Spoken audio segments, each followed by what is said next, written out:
before we start agriculture or what are the issues our farmers are facing, first of all, we have to understand certain basic facts about India. So, do you understand? I guess all of you must have understand about this concept called GDP.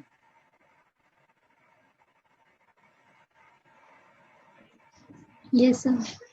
Okay, so now GDP में agriculture का contribution कितना है?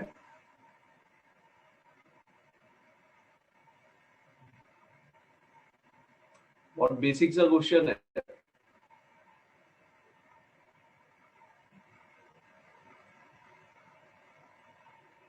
Contribution of GDP in agriculture sector.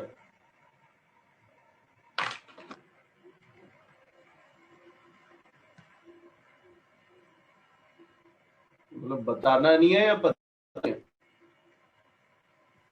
पता नहीं है sir. Okay, so contribution of GDP is बहुत basic सा fact है 17%. 17%. ये अपने आप में एक इश्यू है. नाउ चैलेंज ये है कि किसी भी देश की ये टोटल प्रोडक्शन है, सपोज ये टोटल प्रोडक्शन है, पाई चार्ट में बना रहा था, टोटल प्रोडक्शन है ये, तो उसमें एग्रीकल्चर का कम होना ये एक मतलब टोटल जितनी भी हमारी जीडीपी है, लाइक 3 ट्रिलियन की जीडीपी है इंडिया की, 3 ट्रिलियन की जीडीपी है इंडिया की, तो उसमें से 17% contribution is from agriculture. That's a good thing.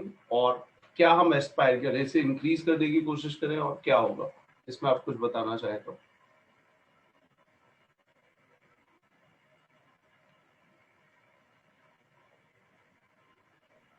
Sir I guess increase करने की कोशिश करनी चाहिए. ओके, मतलब ये 17% सिर्फ हमारी जीडीपी में एग्रीकल्चर का कंट्रीब्यूशन है. It's a good thing, bad thing, क्या है इसमें, मतलब आपका जो भी पॉइंट ऑफ व्यू है?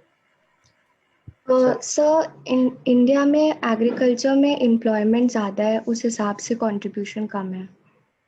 सी हाँ, तो बिल्कुल भी अगर आप देखते हैं तो हमारे देश की ऑलमोस्ट यू कैन से कि 50% जो वर्क फोर्स है, 50% वर्क फोर्स वो आपकी एग्रीकल्चर पे डिपेंड है.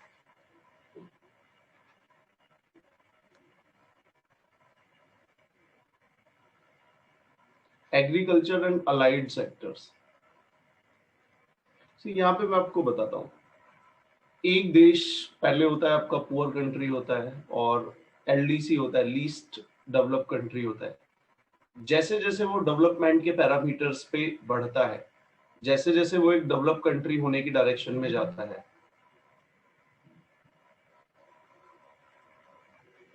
डेवलप कंट्री आइडियल पोजीशन है जहाँ पे सभी कंट्रियां पहुंचना चाहती हैं. अभी वो प्रेजेंट पुअर कंट्रीज है और एलडीसी कंट्रीज हैं. इस पूरी जर्नी को हम बोलते हैं कि वो डेवलपिंग कंट्री है.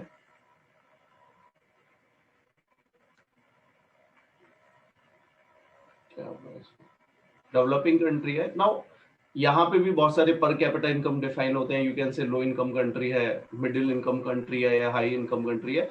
तो देखिए होता क्या है, जितनी भी आप पुअर कंट्रीज को ऑब्जर्व करेंगे, यू विल फाइंड कि 70% 80% उनका जो जीडीपी में कंट्रीब्यूशन है वो एग्रीकल्चर एंड अलाइड सेक्टर्स है. हाई पॉपुलेशन है और हाई शेयर इन जीडीपी है. पॉपुलेशन भी मेनली एग्रीकल्चर पे डिपेंड करती है, और उनकी देश की जो टोटल प्रोडक्शन है उसमें एग्रीकल्चर का भी बहुत बड़ा कंट्रीब्यूशन. बट जैसे जैसे वो इकोनॉमी डेवलपिंग होती है, मैच्योर होती है, इंडस्ट्रियलाइजेशन बढ़ता है, तो एग्रीकल्चर का जो टोटल इकोनॉमी में कंट्रीब्यूशन है वो डिक्रीज होता है, और आपका मैन्युफैक्चरिंग का बढ़ता है एंड सर्विस सेक्टर का बढ़ता है. सर्विस सेक्टर का आपका इंक्रीज होता है.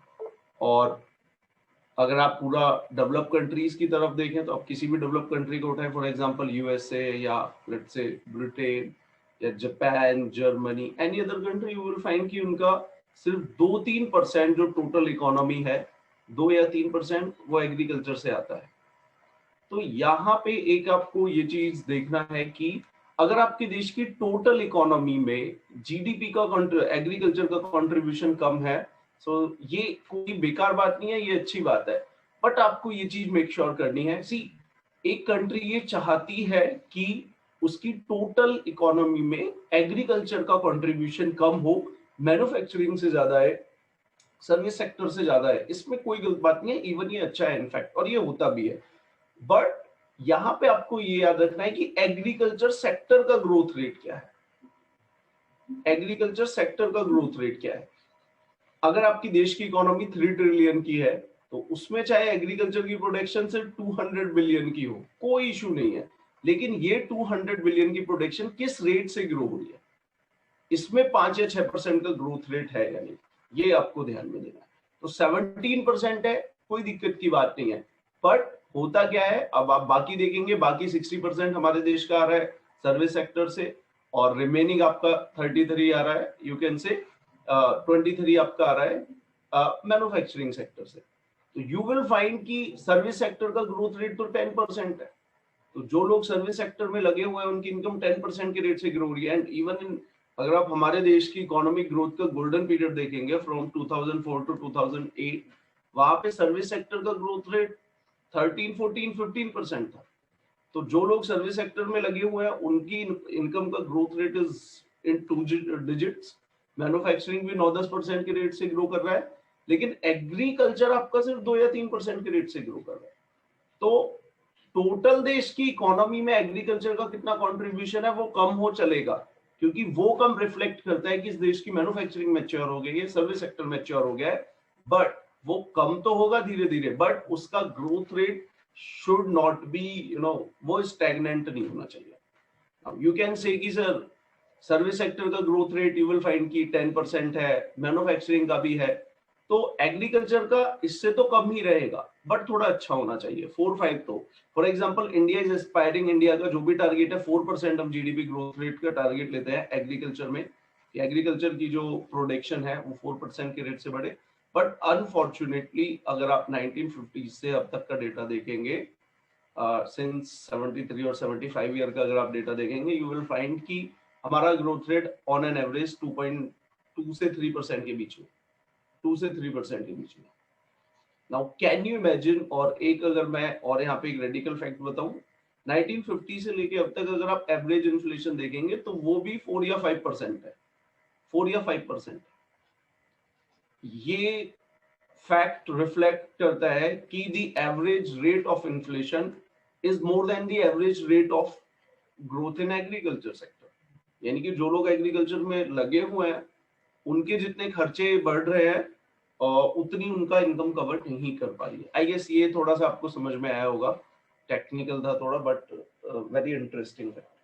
क्लियर है, समझ में आए? Yes sir. सो अगर आप डेवलप कंट्री किसी को भी देखेंगे, सी अगर आप यूएस में भी देखेंगे, पता चला कि एक 1.6 है, 2% के आसपास है यूएस इकोनॉमी में टोटल एग्रीकल्चर का कंट्रीब्यूशन, बट उनका वो ग्रोथ रेट स्टैग्नेंट नहीं है, क्योंकि इंडिया में 17% जीडीपी को कंट्रीब्यूट करता है, लेकिन 50% पॉपुलेशन में आता है। अब आप देखिए एग्रीकल्चर में जो 50% पॉपुलेशन लगी हुई है उसको सिर्फ 2 या 3% इनकम ग्रोथ रेट मिल रहा है। On the other hand, those people who are employed in service sector, they are having a growth rate of 10%, 15%. तो इससे इनइक्वालिटी बढ़ती है, अमीर और अमीर होता जा रहा है। जो लोग एग्रीकल्चर में रिलेटिवली उनकी इनकम नहीं बढ़ रही है। तो ये आपको बहुत बेसिक सा फैक्ट था, ये आपको पता होना चाहिए। एक दो और फैक्ट बता रहा हूँ, उसके बाद एज अ जनरल हम डिस्कस करेंगे एग्रीकल्चर सेक्टर को लेके क्या इंडिया में इश्यू है और क्या नहीं है। तो अगर आप हमारी यील्ड देखते हैं इंडिया में, तो you will find in rice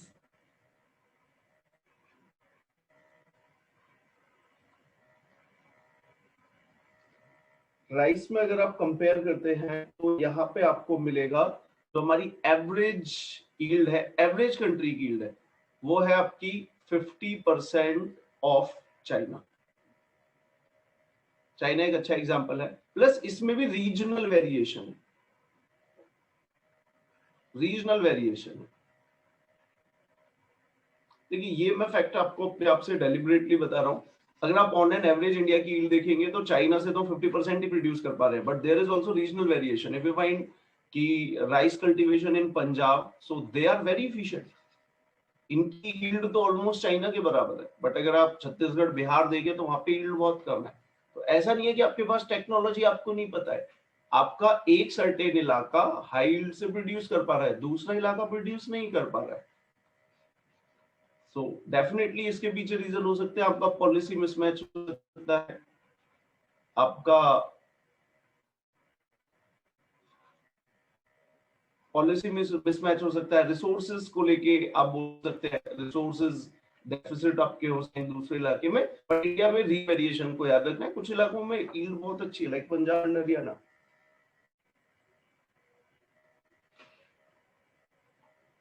again अगर आप वीट देखेंगे तो वीट में भी ऑलमोस्ट 40% कम है हम चाइना से, 40%। और इरिस्पेक्टिव द फैक्ट दैट कि इंडिया में एवरेज जो हमारे देश में लैंड होल्डिंग है, एवरेज लैंड होल्डिंग है हमारे देश में, वो है ऑलमोस्ट आपकी 1.2 हेक्टेयर, और चाइना में हाफ है, 0.7 हेक्टेयर है। तो इंडिया में भी अगर आप देख रहे हो फ्रेगमेंटेशन ऑफ लैंड होल्डिंग होता जा रहा है, लैंड होल्डिंग छोटी होती जा रही है। चाइना में लैंड होल्डिंग आपकी हमसे हाफ है, क्योंकि कुछ लोग यहाँ पे आर्ग्यूमेंट देंगे कि सर अगर आपके पास, या इवन आपसे भी पूछा जा सकता है कि एग्रीकल्चर में इकोनॉमी ऑफ स्केल नहीं आता है इंडिया में, इकोनॉमी ऑफ स्केल कि बड़े लेवल पे आप प्रोडक्शन कर पाए, like in the case of USA में अगर आप देखेंगे वहां पे बड़े फार्मर्स हैं, इसलिए उनकी यील्ड इतनी अच्छी है। तो दे मे काउंटर यू कि अगर लैंड होल्डिंग आपकी छोटी है तो इकोनॉमी ऑफ स्केल नहीं आएगा, बट यहाँ पे चाइना का हमारे सामने एक ब्राइट एग्जांपल है, लैंड होल्डिंग हमसे हाफ है, still there productivity is double. तो यहाँ पे कुछ किया जा सकता है। ओके,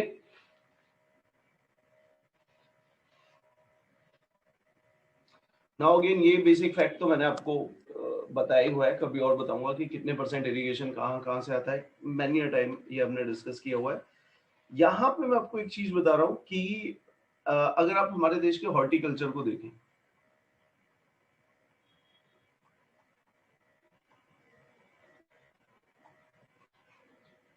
तो horticulture is a subsector under agriculture. Agriculture का एक सेक्टर हो गया हॉर्टिकल्चर। हॉर्टिकल्चर से समझ में आ रहा है किस किस पर्टिकुलर एरिया के बारे में हम बात कर रहे हैं?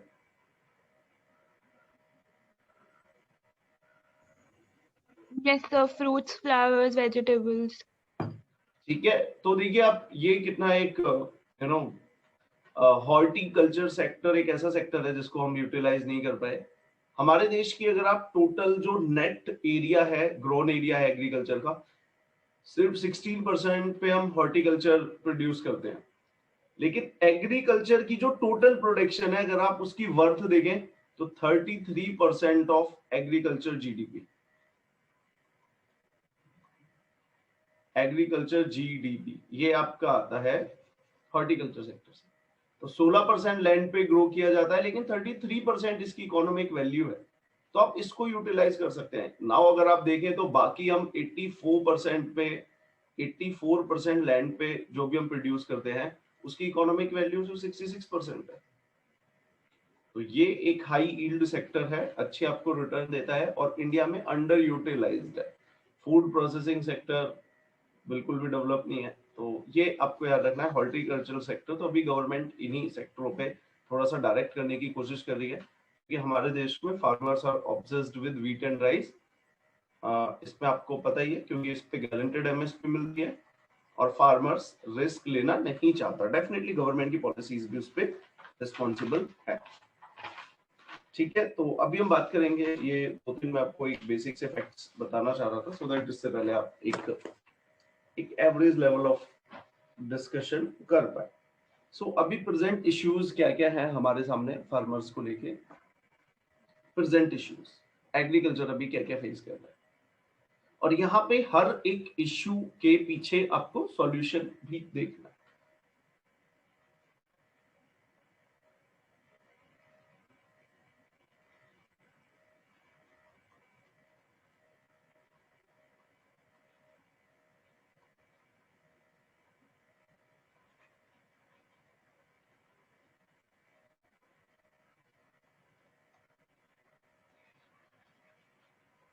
कोई बताएगा? स्पेसिफिक आपको बताना है,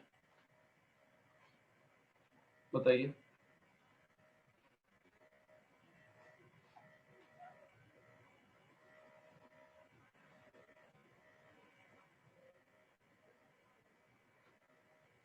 तो पहला है एक डुअल डिस्ट्रेस है, डुअल डिस्ट्रेस। अब ये डुअल डिस्ट्रेस क्या है? पहला आपका होता जा रहा है इंक्रीज इन इनपुट कॉस्ट। आपकी जो इनपुट कॉस्ट है वो इंक्रीज होती जा रही है। और सेकंड है decrease in revenue, decrease in revenue.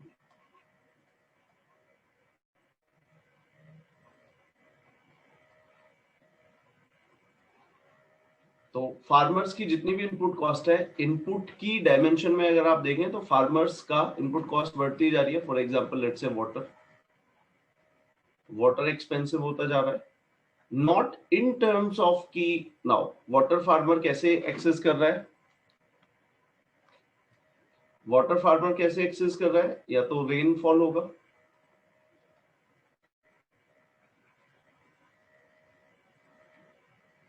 ये आपको क्लियर दिख रहा है या थोड़ा क्लियरिटी? सर दिख रहा है वैसे। रेनफॉल होगा। नाउ यू नो कि 50% जो हमारा एग्रीकल्चर एरिया है वो रेनफॉल पे डिपेंडेंट है। रेनफॉल को लेके चैलेंज है आपका क्लाइमेट चेंज, और रेनफॉल अनप्रिडिक्टेबल होता जा रहा है। दूसरा अगर आप देखें तो इरिगेशन में देखें,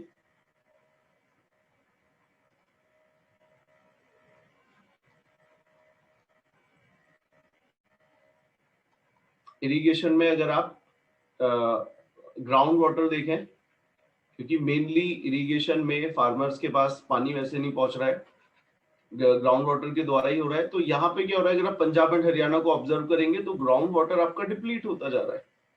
पहले एक साल पहले आपकी 120 फीट पे पानी था, इस साल अब 120 फीट पे पानी नहीं है ना, नया समरसेबल कराना है आपको, 200 फीट पे जाना है। तो वाटर, क्योंकि मैं आपको बता ही चुका हूँ ऑलमोस्ट हमारे देश में जितना भी फ्रेश वाटर कंज्यूम होता है 80% आपका इरिगेशन में जाता है, एग्रीकल्चर यूज करता है। तो ग्राउंड वाटर आपका कम होता जा रहा है, कॉन्टेमिनेटेड आपको ग्राउंड वाटर मिल रहा है। प्लस जितनी इसकी डेप्थ बढ़ती जा रही है आपको बड़ी मोटर लगानी पड़ेगी, इलेक्ट्रिसिटी की कॉस्ट बढ़ेगी, और हैवी आपको मोटर लगानी पड़ेगी। हैवी मोटर का मतलब है कैपिटल कॉस्ट इंक्रीज होगी और उसकी रनिंग कॉस्ट भी इंक्रीज होगी। तो वाटर एक इनपुट है, उसमें आपको पता चलता जा रहा है उसकी कॉस्ट बढ़ती जा रही है। बाकी इनपुट अगर आप देखते हैं, लेबर भी एक इनपुट है। तो एग्रीकल्चर सेक्टर पे देखिए लेबर का असर पड़ा है। पहले क्या था हमारे देश में, रूरल इलाके में आपको बहुत चीप लेबर पे लेबर मिल जाती थी, चीप रेट पे लेबर मिल जाती थी, डेफिनेटली वो मिनिमम वेजेस से भी कम होता था। बट अब क्या हुआ है, मनरेगा के बाद, ये मनरेगा की स्टडीज में मिला है, मनरेगा के बाद क्या हुआ है, अब मनरेगा में आपको एक सर्टेन लेवल ऑफ फिक्स्ड आपको एक लेबर मिलती है। तो कुछ लोग अब फिर एग्रीकल्चर लेबर ना बन के मनरेगा में काम कर लेते हैं।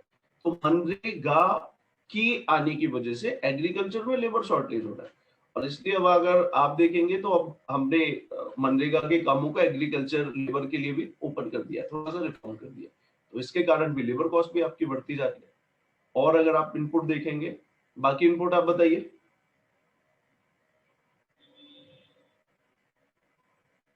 आपके fertilizers, raw materials, fertilisers, Seeds हो गए सब। पेस्टिसाइड्स, इनकी कॉस्ट बढ़ती जा रही है। अब इनकी कॉस्ट इसलिए नहीं बढ़ रही है, इनकी कॉस्ट इसलिए बढ़ रही है क्योंकि गवर्नमेंट सब्सिडी रिड्यूस कर रही है। गवर्नमेंट अपनी जितनी भी सब्सिडीज है उनको कम करती जा रही है। फॉर एग्जांपल यहाँ पे है, आपने आई गेस सुना होगा कि यहाँ पे अगर आप देखते हैं तो लाइक यूरिया हम देते थे, तो यूरिया में क्या है कि अब आपको नीम कोटेड यूरिया मिलता है। ऑल्दो ये तो एक बड़ा अच्छा रिफॉर्म था, नीम कोटेड यूरिया, ये अच्छा रिफॉर्म था neem coated urea, but definitely government अपनी सब्सिडी कम करती जा रही है। सी, ये अगर आप गवर्नमेंट की इकोनॉमी पॉइंट ऑफ व्यू से देखें तो डेफिनेटली गवर्नमेंट को इस तरीके की सब्सिडी कम करनी चाहिए। इससे अच्छा है डायरेक्ट फार्मर्स को पैसे देते, वो एक बेटर स्ट्रेटेजी है। बट क्योंकि टोटली शिफ्ट करने में तो अभी टाइम लगेगा। तो अगर आप इस पर्सपेक्टिव से देखते हैं फार्मर की कॉस्ट इनपुट पर्सपेक्टिव से, तो डेफिनेटली नेगेटिव है। वाटर आपको नहीं मिल रहा है, स्केयर मिल रहा है, या वाटर की आपकी रेट वो बढ़ते जा रहे हैं, महंगा पड़ता जा रहा है, लेबर है वो महंगी होती जा रही है, फर्टिलाइजर और पेस्टिसाइड अगर आप देखें तो वो आपका महंगा होता जा रहा है। और बाकी अगर आप देखें क्वालिटी सीड्स, सीड्स इनको नहीं मिल रहे, सीड्स क्वालिटी सीड्स आपके ये एक्सपेंसिव आपको मिलते हैं। तो फार्मर्स के साथ एक साइड जितना भी इनपुट है वो तो आपका एक्सपेंसिव होता जा रहा है, लेकिन जो इनकम आपको मिलती है, रेवेन्यू मिलती है, वो भी आपका कम होता जा रहा है। और इसका फॉर एग्जांपल ये आपकी इनपुट कॉस्ट है, ये इनपुट कॉस्ट है, इनपुट कॉस्ट आपकी राइज होती जा रही है और आपका जो रेवेन्यू है वो भी कम होता जा रहा है। तो फार्मर्स की इनकम यहाँ पे सफर कर रही है, फार्मर्स का जो मार्जिन गैप है वो कम होता जाता है। इसलिए आप देखेंगे कि रूरल इलाके में अगर आप पर्सनली भी टेस्ट में जाएंगे तो मौका मिलेगा ही, लेकिन इससे पहले भी अगर आप कभी फार्मर से इंटरेक्ट करेंगे तो यू विल फाइंड कि कोई भी अपनी नेक्स्ट जनरेशन को एग्रीकल्चर में भेजना नहीं चाहता, क्योंकि इनकम की सर्टेनिटी नहीं रहेगी।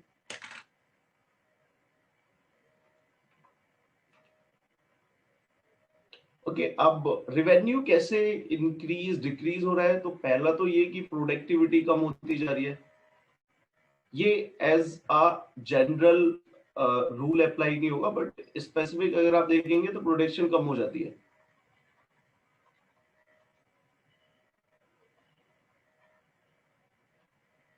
प्रोडक्शन कम हो रही है, अब उसके पीछे क्या हो सकता है? क्लाइमेट चेंज है, क्लाइमेट चेंज है, ड्राउट आ जाती है आपका। See climate change is not about delay in monsoon, monsoon early आ रहा है, आपका ड्राउट आ गई, कभी फ्लड आ गया, कभी साइक्लोन आ गया, तो ये सारी चीजें आपकी प्रोडक्शन को कम करते हैं। तो जब मैं क्लाइमेट चेंज बोल रहा हूँ, there are number of areas है, हीट वेव आपकी आ गई, कभी विंड हैवी आ गई, कभी साइक्लोन्स आ गया, तो उससे आपकी प्रोडक्शन कम हो रही है। दूसरा अगर आप देखें तो होता क्या है कि देन बेटर प्राइस रियलाइजेशन नहीं है। कभी ऐसा भी होता है कि फॉर एग्जांपल ऑनियन के प्राइस अच्छे हो रहे थे, बढ़ते जा रहे थे, तो ऑनियन के प्राइस बढ़ रहे हैं, फार्मर के लिए तो अच्छा है, फार्मर को उनका ड्यू मिलना चाहिए, लेकिन गवर्नमेंट क्या करेगी? सस्ती प्याज फिर बाहर से इंपोर्ट कर लेगी, क्योंकि गवर्नमेंट को बैलेंस करना है। एक साइड आपके फार्मर्स भी हैं, उनको अच्छा प्राइस मिले, लेकिन दूसरी साइड शहरों में बैठे हुए कंज्यूमर्स भी हैं। तो नॉर्मल केस में क्या देखा जाता है कि जब रेट फॉल हो जाते हैं तो सारा वो किसान के ऊपर आ जाता है, लेकिन कभी अगर कमोडिटी की सप्लाई बहुत लिमिटेड हो और कोई चीज महंगी बिक रही हो 100 100 2 20 50 रुपए, तो वो पैसे फार्मर्स को नहीं मिलते, वहां पे गवर्नमेंट इंटरवीन कर देती है। तो फार्मर्स का रेवेन्यू भी कम हो रहा है, क्योंकि प्रोडक्शन में यील्ड भी नहीं बढ़ रही है, क्लाइमेट चेंज भी आ गया, अनसर्टेनिटी आ गई, और देन फिर आपको प्राइस भी अच्छे रियलाइज नहीं हो रहे।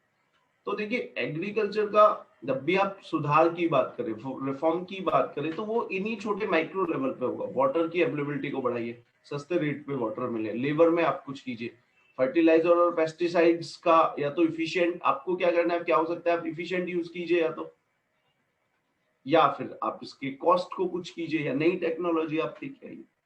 इफिशिएंट यूज में मैं आपको बता रहा हूँ, अगर आप ड्रिप इरिगेशन यूज करते हैं, तो जब भी ड्रिप इरिगेशन आप यूज करते हैं, तो जैसे पानी जाता है तो उसी के साथ आप फर्टिलाइजर मिला देते हैं, और इसमें फर्टिलाइजर और पेस्टिसाइड की रिक्वायरमेंट ऑलमोस्ट 40% कम हो जाती है।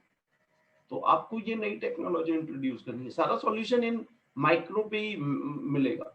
मैक्रो तो इशू है, तो यहाँ पे आपको माइक्रोज में जाना होगा। वाटर को भी अगर आप थोड़ा डिटेल में पढ़ेंगे तो वो भी आगे बड़ा इंटरेस्टिंग होगा। ठीक है, ये क्लियर है? Dual stress, Yes, sir. Hello, yes sir. Dual stress अब बता पाएंगे? सर सर एक डाउट था।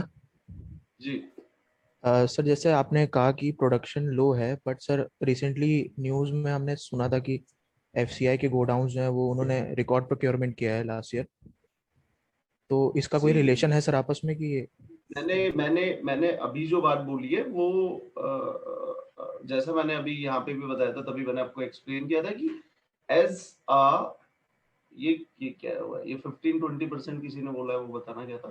सी ये एज एक पर्टिकुलर कमोडिटी को, ये मैं ऑल ओवर एग्रीकल्चर सेक्टर की बात कर रहा हूँ। I am talking about crop, I am talking about cotton, sugar cane, tea, okay okay normal sir. सब्जी अगर आप देखोगे तो प्रोडक्शन एक आध साल बढ़ भी, देन अगेन मैं सिर्फ एक क्वार्टर की बात नहीं कर रहा, एक साल की बात नहीं कर रहा, अगर आप पिछले 10 साल देखेंगे तो पता चलेगा प्रोडक्शन का जो बढ़ने का रेट है वो नहीं है। Are you getting my point? Yes sir, yes sir. ठीक है ना? ये नहीं कि विल से कि कल तो सर मैं 10 घंटे पढ़ा था, पेरेंट्स क्वेश्चन देखो कितनी अच्छी पढ़ाई चल रही है। मैं पहली बात तो आपकी बात नहीं कर रहा, 1000 स्टूडेंट की बात कर रहा हूँ, और आपकी भी मैं कल की बात नहीं कर रहा, एवरेज ग्रोथ की बात कर रहा हूँ, पिछले 10 साल में कितना आपकी इफिशिएंसी इंक्रीज हुई है। Are you getting my point? Yes sir, yes sir. ठीक है ना? ये बहुत, मैं एक ब्रॉड सेंस में प्रोडक्शन को बोल रहा हूँ। हाँ सर। हाँ, छोटी मोटी इसमें सक्सेस स्टोरीज भी हैं, we can not paint the entire wall with the same paint. Success stories भी हैं, चैलेंजेस भी हैं, but yes, all over larger अगर आप पर्सपेक्टिव से देखेंगे तो सिचुएशन इससे बहुत ज्यादा अच्छी नहीं है। सो ये समझ में आया? Yes sir. Yes, sir. Okay, see again, आपका मेन आइडिया यही हो कि आप एक इशू को समझे और आंसर कर पाए। ओके, सो पहला ये हो गया। दूसरा, आपका मॉनसून पे डिपेंडेंट है, excessive dependence on monsoon.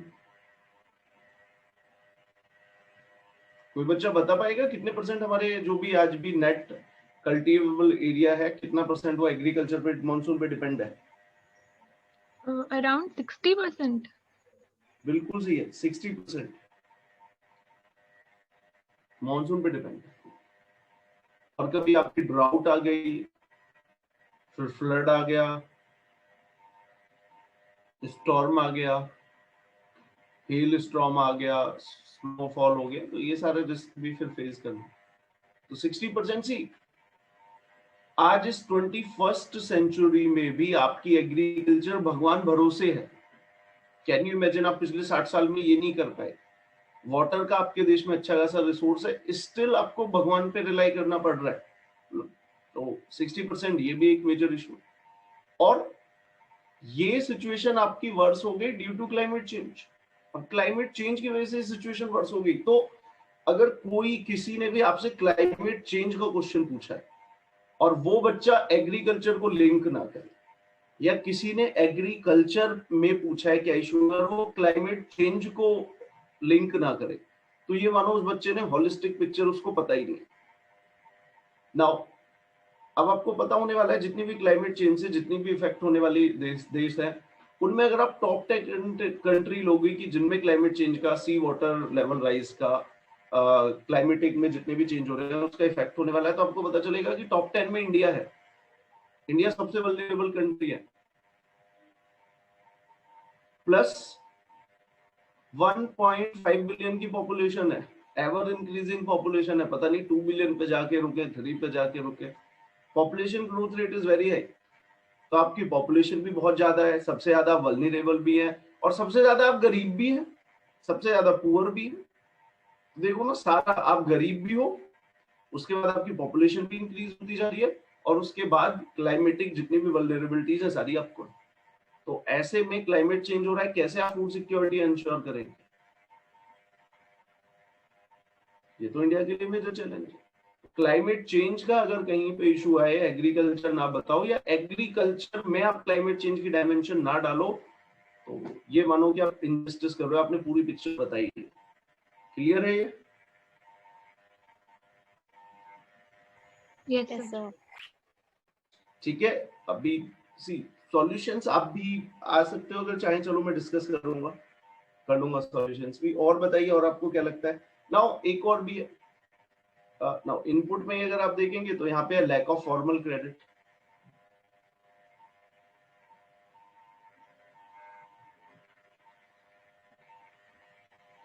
Lack of formal credit,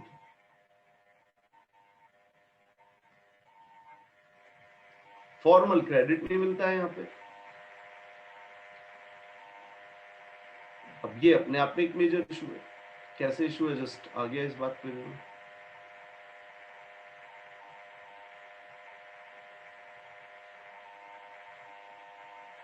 आप बताएंगे क्या है ये?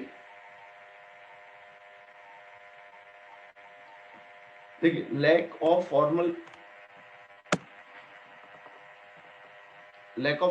क्रेडिट में अगर आप समझेंगे तो हमारे देश में आपको एग्रीकल्चर में पता चलेगा कि क्रेडिट आपको फिर फॉर्मल इंस्टीट्यूशन तो है ही नहीं। फॉर्मल इंस्टीट्यूशन लाइक बैंक्स की तो प्रायोरिटी कभी थे ही नहीं किसान, बैंक्स ने कभी नहीं दिया, इसलिए आपको तो खैर नहीं पता होगा ये।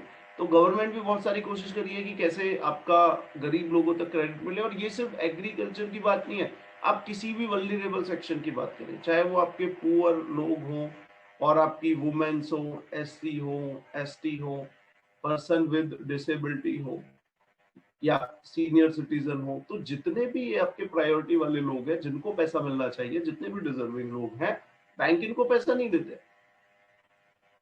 Bank, I am talking about commercial bank, क्योंकि उनका मेन मोटिव प्रॉफिट मेकिंग है, सोशल को एम करना नहीं है।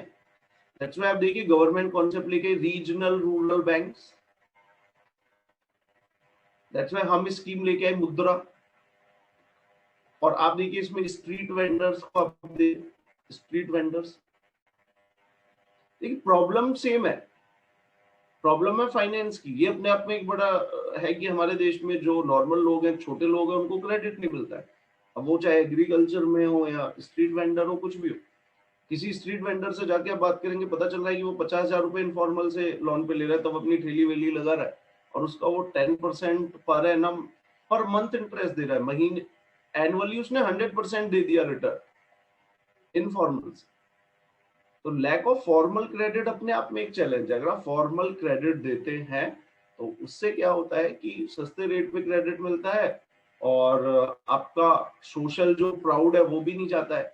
एक बार मनी लेंडर के पास आप चले गए, तो ये सिर्फ आपके ऊपर एक इकोनॉमिक बर्डन नहीं है, ये एक सोशल बर्डन भी है, और फैमिली की जो प्रेस्टीज है वो सारी की सारी चली जाती है। और ये मनी लेंडर्स नॉर्मली ये मनी पावर तो इनके पास होती है, मसल पावर भी होती है, ये ह्यूमिलिएट भी करते हैं।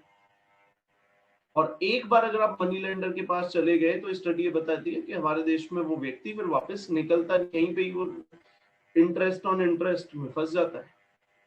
तो ये भी आपको देखना, लैक ऑफ फॉर्मल क्रेडिट, इसको कैसे ठीक किया जाए। तो अगर आप यहाँ पे स्टेप्स देखते हैं तो यहाँ पे किसान क्रेडिट कार्ड है, किसान क्रेडिट कार्ड है,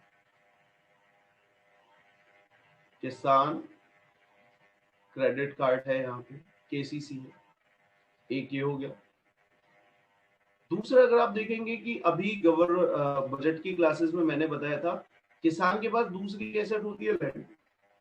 अब आप लैंड को कैसे मोनेटाइज करेंगे, क्योंकि हमारे देश में लैंड रिकॉर्ड्स अच्छे नहीं है। तो यहाँ पे अभी एक स्कीम आई है, I just forget the name of the scheme, इसी बजट में अनाउंस हुई है। यहाँ पे गवर्नमेंट क्या कर रही है, लैंड के रिकॉर्ड्स को डिजिटलाइज कर रही है।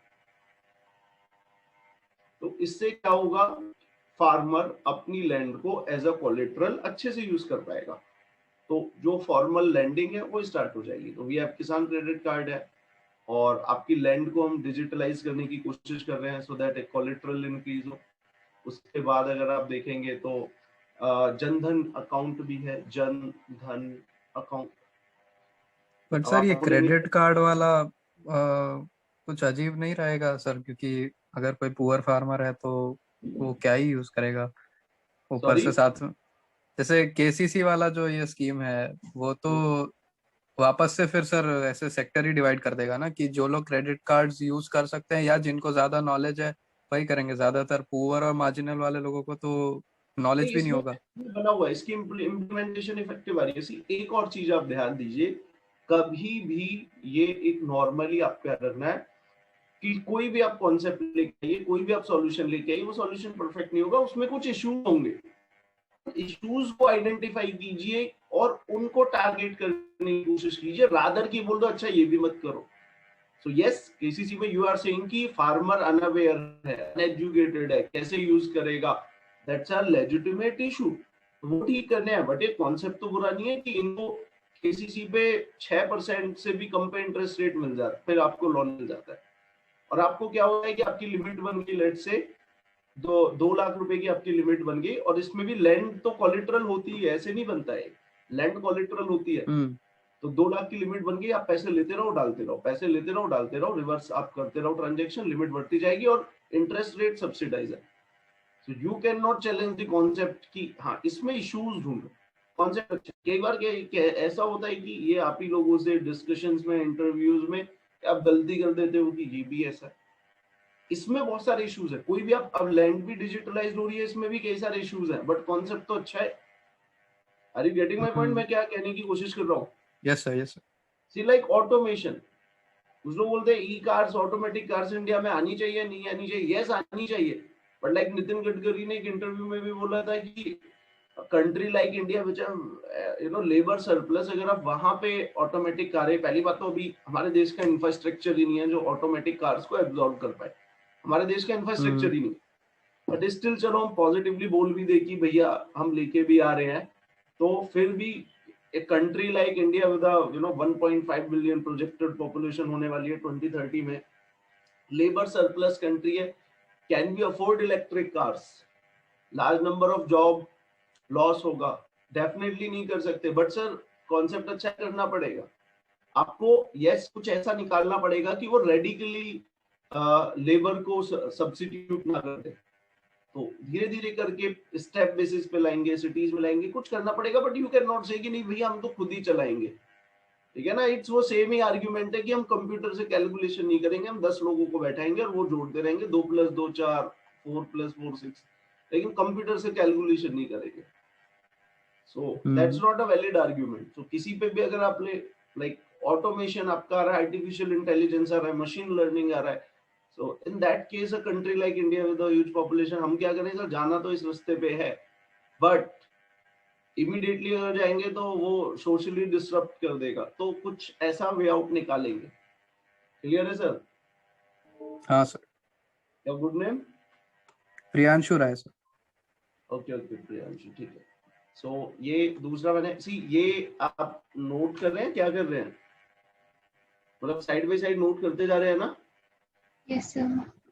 Yes, sir. सर ये कंसर्न मैंने इसलिए उठाया था ना, क्योंकि एक्चुअली जब ये बेसिकली पॉलिसी 1998 का भी था ना, केसीसी वाला 1998 में भी इसको इंट्रोड्यूस किया गया था, तो उस टाइम पे जब एस्टिमेट्स लगाए थे ना। वही चल रहा है। हाँ मतलब अभी उसमें थोड़ा सा उसको थोड़े चेंजेस किए गए थे, मैंने जितना पढ़ा था। तो इसमें क्या हुआ ना कि जब उस टाइम बता रहे थे कि अराउंड 45% लोग यूज कर रहे हैं, एंड जब नाबार्ड ने अपना सर्वे किया ना, तो पता चला कि सिर्फ 10% है, वो भी वैड। तो मतलब इसलिए वो हो जाता है कि अगर वही चीज को वापस पता है कि उसमें फ्लॉ हो रहा है, तो वापस ला ला के कितनी बार उसका मतलब उसमें तो पैसा ही जा रहा है ना हमारा, बस इस बार भी इसमें बहुत सर बड़ा उसमें। बिल्कुल देखो, मैं इसको आपको क्रेडिट किया ना, मैं भी 10 फ्लॉज और ऐसे बता दूंगा, मैंने तो और भी डिटेल में पढ़ा हुआ है, सुनो अभी आप। मैं क्या कहने की कोशिश कर रहा हूँ उसको समझो। ये आप किसानों को सस्ते में पैसे दे रहे हो, ये कॉन्सेप्ट तो बेकार नहीं है ना? हाँ सर, वो तो बेकार नहीं है। ठीक है ना? इसमें फ्लॉज है भाई। अगर आप चलो अभी तुम सुन लो, किसानों को हम जितना भी फॉर्मल क्रेडिट दे रहे हैं, जितना भी फॉर्मल क्रेडिट दे रहे हैं, अब उसमें क्या हमारे सामने सर्वेज में आया है? पहला, जो मेन क्रेडिट जाता है, जितना भी क्रेडिट जाता है, वो ज्यादातर इन मेट्रोपॉलिटन सिटीज के आसपास जाता है, मेन सिटीज के आसपास ज्यादा लोन जाता है। नाउ यू विल से कि किसानों में कौन से ये सिटीज में कौन से किसान रहते हैं, तो डेफिनेटली ये मैनिपुलेशन को बताता है। दूसरा ये बताता है जितना भी लोन जा रहा है, मेजॉरिटी ऑफ दी जो लोन आपका डिसबर्स होता है, उसका सोइंग सीजन से कोई लेना देना ही नहीं है। मतलब किसान को जरूरत तो तब पड़ेगी ना जब वो इनपुट लगाएगा, तो ज्यादा लोन इस हिसाब से आपका अक्टूबर में जाना चाहिए या आपका जून में जाना चाहिए, जुलाई में जाना चाहिए। लेकिन अगर ज्यादा लोन फेब में जा रहा है, तो इसका मतलब क्या है कि कुछ ना कुछ मैनिपुलेशन है। डेफिनेटली ये सारी चीजें परफेक्ट नहीं है, इनमें बहुत सारे फ्लॉज है। पता चलेगा कि 20% इफेक्टिव है, but idea is good, you need to find out the flaws और उनको फिर ठीक करने की कोशिश कीजिए।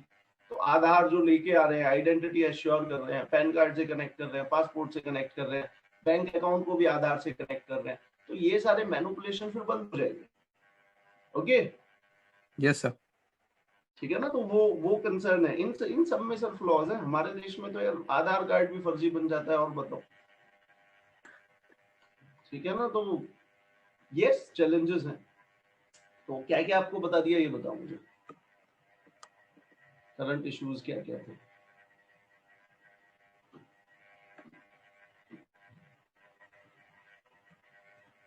देखो ये मैंने आपको पहला बताया था,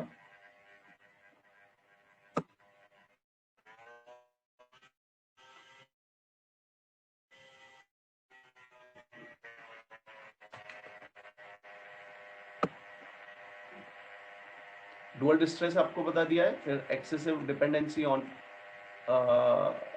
एग्रीकल्चर बता दिया, लैक ऑफ फॉर्मल क्रेडिट बता दिया है। अब 2-3 और मैं बताता हूँ आपको।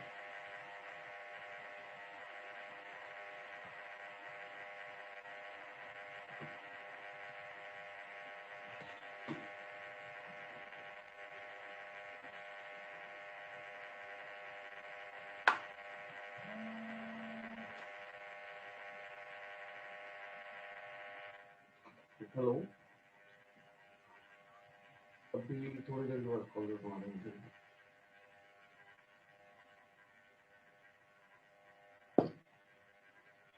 अब मुझे जनरल से आप पॉइंट बताइए, और जनरल से ही पॉइंट है, और आप क्या बोलेंगे, और एग्रीकल्चर में क्या क्या इशू है। तो एक आप बोल सकते हैं लैंड पे प्रेशर आ रहा है। लैंड पे क्या प्रेशर आ रहा है? सबसे पहली बात है फ्रैग, see one of the input is land. Land में आप बोलेंगे फ्रैगमेंटेड है,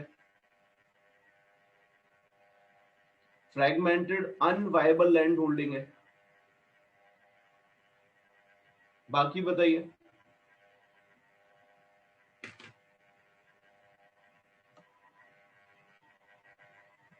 सर डिग्रेडेशन। हाँ, लैंड डिग्रेडेशन हो रहा है, ये भी बिल्कुल ठीक है। तो यहाँ पे लैंड आपकी डिग्रेड हो रही है, लैंड डिग्रेड हो रही है, और आपकी लैंड को लेके कंपटीशन भी है फॉर अदर सेक्टर्स के लिए। लाइक सी अभी इंडिया की कितनी परसेंट लाइक अर्बनाइजेशन,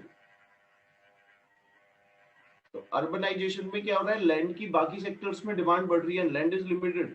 तो in most of the cases जो भी लैंड आपकी डेवलपमेंट पर्पस के लिए यूज हो रही है, वहां पे आपकी एग्रीकल्चर लैंड ही यूज होती है।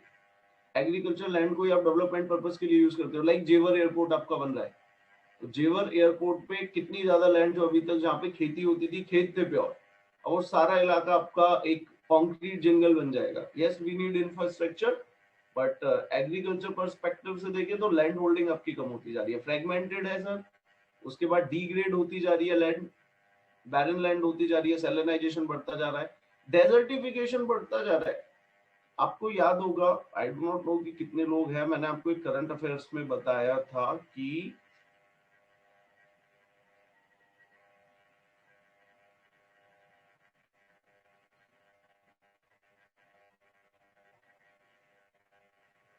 यहाँ पे हम एक प्रोजेक्ट लेके आ रहे हैं, ग्रीन इंडिया प्रोजेक्ट। पता है आपको? नहीं पता है? Green India project. और ये ग्रीन इंडिया प्रोजेक्ट में हम क्या कर रहे हैं, एक पूरी की पूरी ग्रीन बेल्ट बना रहे हैं, सो दैट इधर ये राजस्थान से और यहाँ से डेजर्टिफिकेशन और ज्यादा एक्सपेंड ना हो। तो ये भी हम करने की कोशिश कर रहे हैं। तो लैंड डिग्रेड होती जा रही है, क्वालिटी सैलिनाइजेशन बढ़ता जा रहा है, उसके बाद फ्रेगमेंटेड अनवाइबल है, और लैंड इटसेल्फ कम होती जा रही है। प्लस आपने एक और एम्बिशियस टारगेट ले रखा है कि आप फॉरेस्ट कवर बढ़ाएंगे। हालांकि इसको मत भूलना, ये तो अच्छी बात है, फॉरेस्ट कवर भी आप बढ़ा रहे हैं, तो कैसे बढ़ाएंगे? अगेन वहां पे एग्रीकल्चर सेक्टर पे डिस्ट्रेस होगा, तो दैट्स अनदर।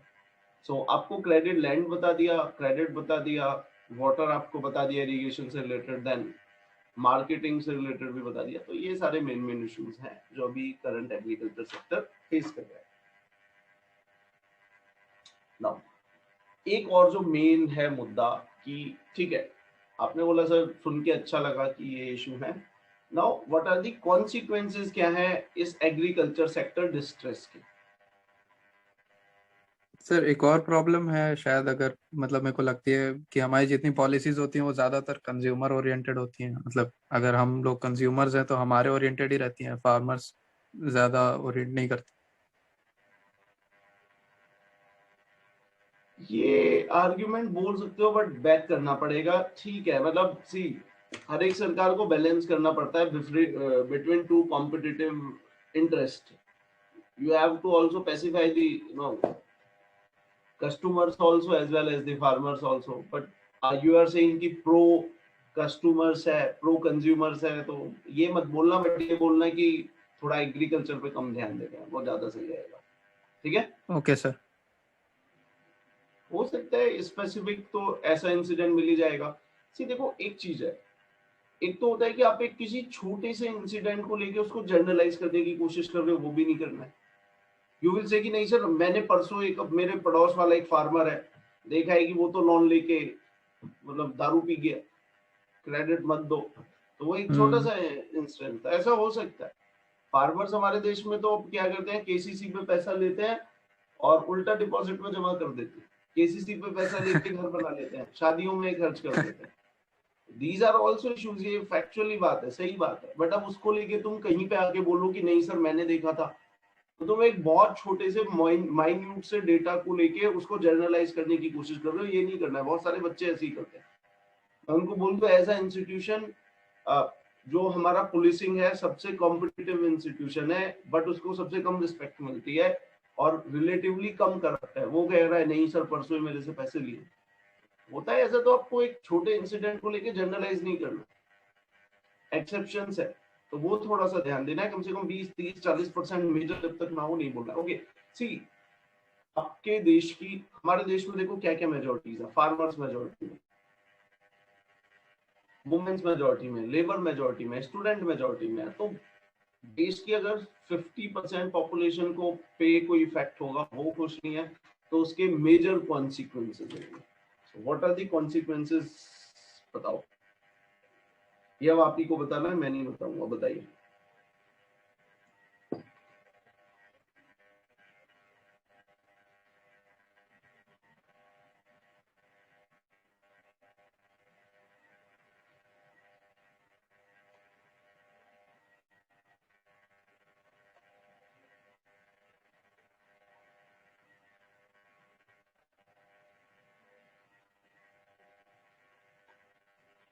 बताइए, कुछ तो कॉन्सिक्वेंसेस समझ में आते होंगे आपको, जो भी लग रहा है आपको। सर एक बार क्वेश्चन रिपीट करेंगे क्या सर? सी ये इसको यहाँ पे पढ़ो तो सी मेरे भाई, यही तो है क्वेश्चन। चलो आप बोल तो रहे, बाकी लोग कहाँ है, कुछ बोलिए। What are the consequences of farmer agrarian distress. अगर इसी तरीके से हमारे देश की जो 60% ऑफ द पॉपुलेशन है फार्मर्स है, वो डिस्ट्रेस में रहे, तो there are gonna to be major consequences of that issue. मतलब पहले तो for food supply, example- fruit fluctuation हो जाएगा कंट्री में। चलो ठीक है, आप बताइए, एक मैडम कुछ बोल रही थी, चीज बताइए। Yeah, So, sir, for example, अभी you were talking about कि labor market ऐसे decrease हो रही है, तो labor market और decrease होती रही तो फिर food prices बढ़ता जाएगा। ओके ठीक है, और बताइए। सी एग्रीकल्चर सेक्टर में आपको इसलिए बता रहा हूँ, आपके टेल मी एनी इशू जो आप टेस्ट के लिए प्रिपेयर कर रहे हैं, मुझे कोई भी इशू बताइए, एंड आई विल गारंटी, मतलब गारंटी में, हाँ मेरी गारंटी 100% वाली नहीं होती, 99.9% वाली गारंटी है कि that should be also related to agriculture, एक ना एक डायमेंशन। अब मुझे कोई भी ऐसा इशू बताओ, एग्रीकल्चर ये मानो कि फाउंडेशन है, कहीं ना कहीं इससे रिलेट हो गई होगा। So, one reason I feel is that India अब तक काफी सेल्फ रिलायंट रहा है अपने फूड प्रोडक्शन एंड कंजम्पशन में, बट इवेंचुअली अगर यही ट्रेंड्स कंटिन्यू करते रहेंगे एंड फार्मर्स डिस्ट्रेस में रहेंगे, तो आई थिंक हमारा फूड इंपोर्ट बढ़ेगा। ओके ठीक है, मेन आपने ही बोल दिया कि सर फूड सिक्योरिटी का क्या होगा, राइट सर। चलो यहाँ पे और भी अब मैं ही बता रहा हूँ, टाइम वेस्ट नहीं करता हूँ। सी यहाँ पे आपकी कुछ भी यूनिक पॉइंट लिया करे ना, तो बताया करो आपको जो भी लग रहा है, उससे एक तो तुम्हारा ये फायदा होगा कि ठीक है, तो जो भी थॉट है, जो भी आप बोल रहे हो, वो कितना अच्छा है वो आपका बाहर निकलेगा, थोड़ा मैं भी उस पर कुछ कमेंट कर दूंगा। दूसरा ये भी फायदा होगा कि फिर मैं आपको और अच्छे से पढ़ाऊंगा, ये ज्यादा फायदा है। अगर आप में से वो आप कम रिप्लाई करते हो, मैं जल्दी से बेसिक बता दूं के ठीक है, ज्यादा डिटेल में नहीं जा पाऊंगा अगर आप नहीं क्वेश्चन पूछते हो। चलो ये देखो, एक बड़ा ऐसा पॉइंट याद आ गया, माइग्रेशन भी होता। सी जब भी फार्मर डिस्ट्रेस होता है तो हमारे देश में क्या होता है, वो सीधा माइग्रेट करके आ जाते हैं, लोग माइग्रेट करके आ जाते हैं, ट्रेन पकड़ के आ जाते हैं। आपकी अर्बन सिटीज में। तो जितना भी आप माइग्रेशन देखोगे, ये माइग्रेशन नॉट बाय चॉइस है। अब आप मुझे फ्रेंकली बताना ना, आप सभी को पता है हमारे देश में जितना भी माइग्रेशन होता है, आउटवर्ड या इनवर्ड जो भी आप बोले, आउटवर्ड जो भी माइग्रेशन है वो एक ही बेल्ट है। आपको ईस्टर्न यूपी, बिहार, झारखंड, छत्तीसगढ़, मध्य प्रदेश, बंगाल, ये मेन बेल्ट है। यहाँ से लोग माइग्रेट करके सिटीज में आते हैं। कोई भी सिटीज हो, फ्रॉम कश्मीर टू कन्याकुमारी आपको हर जगह मिलेंगे। गुजरात हो, पंजाब हो, चंडीगढ़ हो, दिल्ली हो, सारी चीजें। ये लोग अब नाउ पहला तो ये क्वेश्चन आ जाता है, most fundamental question, is migration good और बैड? इज माइग्रेशन गुड और बैड?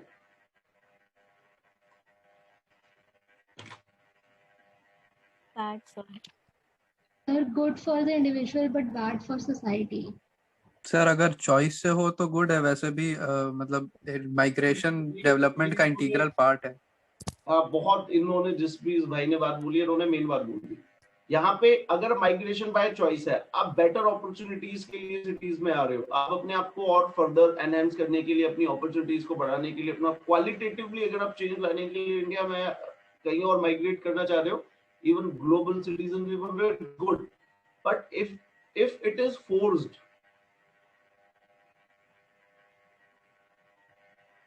ये बाय चॉइस नहीं हो रहा, बाय फोर्स हो रहा है, बाय कंपल्शन हो रहा है।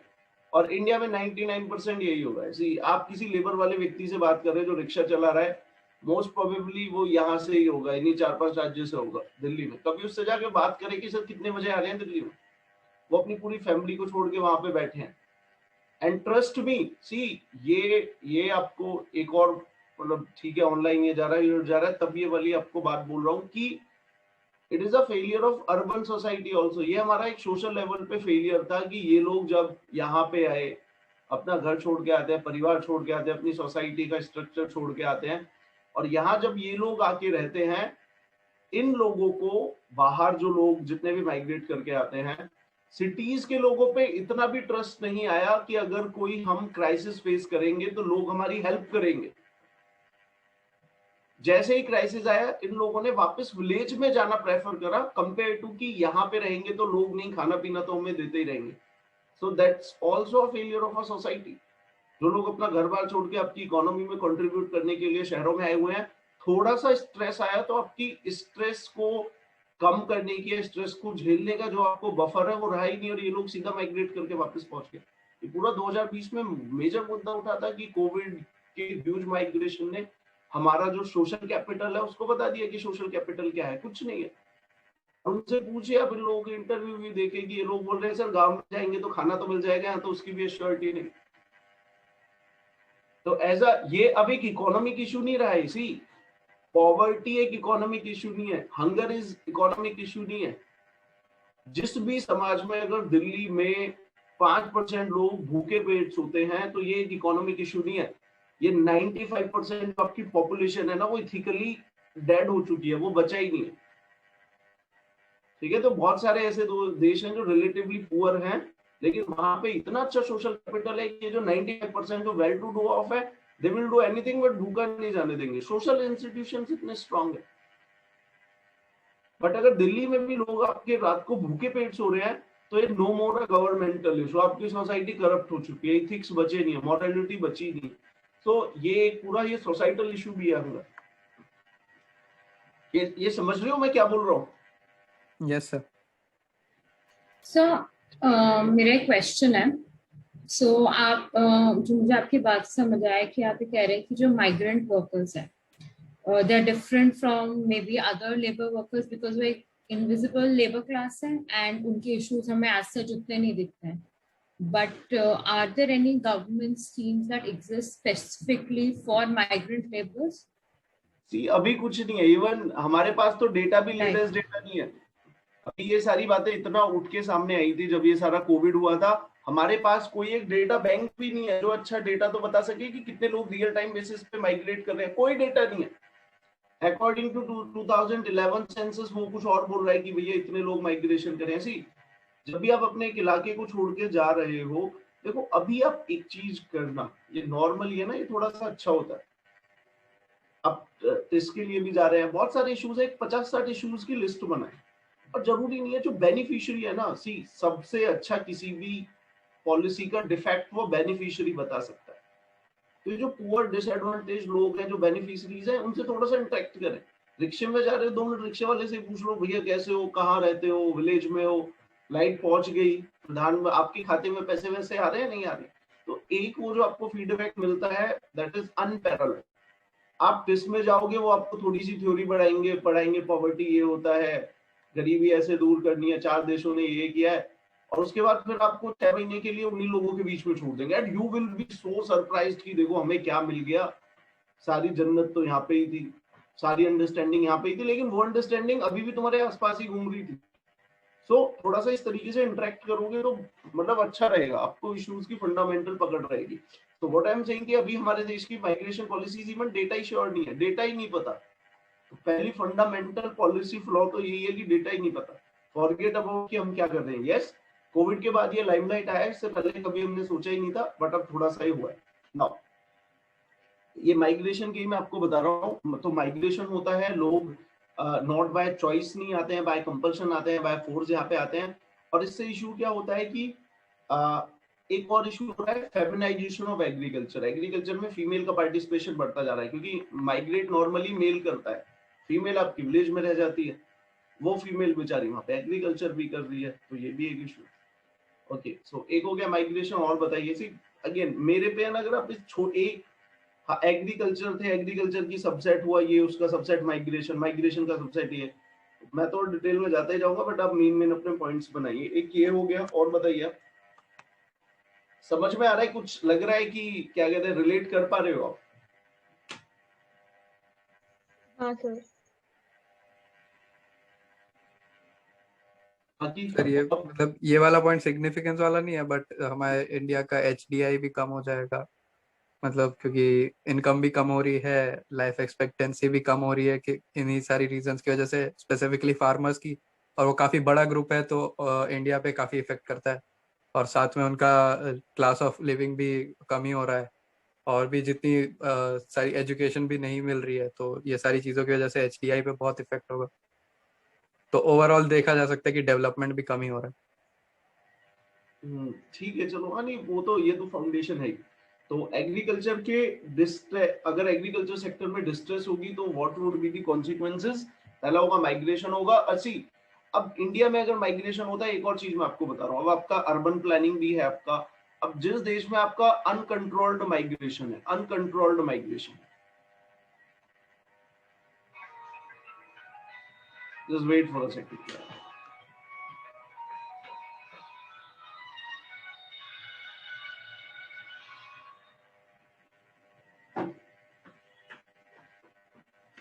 Now, in a country where you have uncontrolled migration को आपने कंट्रोल नहीं कर रखा है, तो वहां पे क्या होगा?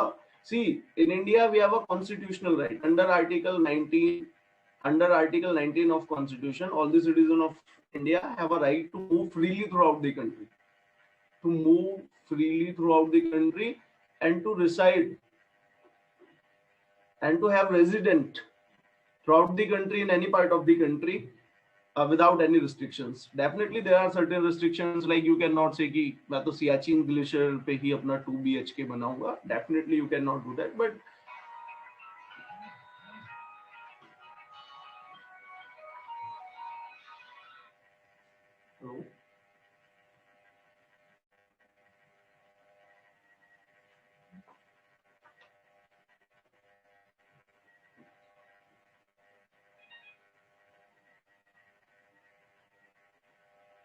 so you have uncontrolled migration. So इसके इफेक्ट क्या होगा uncontrolled migration का? Like Article 19 आपको पता है ना? Hello, yes sir. और क्या क्या राइट देता है आपका Article 19?